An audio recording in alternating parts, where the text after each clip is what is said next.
રાજ્યમાં ચોરાયેલા મોબાઈલ શોધી કાઢવામાં ગુજરાત પોલીસ સમગ્ર દેશના રાજ્યોમાં ત્રીજા ક્રમે આવ્યું છે।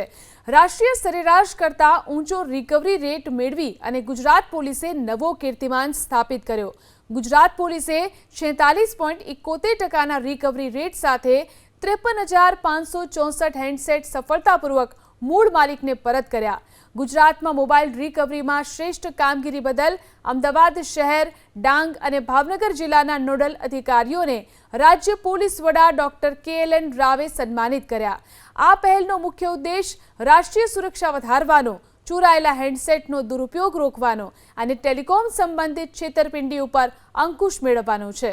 ગુજરાતમાં મોબાઈલ રિકવરીમાં શ્રેષ્ઠ કામગીરી બદલ અમદાવાદ શહેર, ડાંગ અને ભાવનગર જિલ્લાના નોડલ અધિકારીઓને રાજ્ય પોલીસ વડા ડોક્ટર KLN રાવે સન્માનિત કર્યા। આ પહેલનો મુખ્ય ઉદ્દેશ રાષ્ટ્રીય સુરક્ષા વધારવાનો, ચોરાયેલા હેન્ડસેટનો દુરુપયોગ રોકવાનો અને ટેલિકોમ સંબંધિત છેતરપિંડી ઉપર અંકુશ મેળવવાનો છે।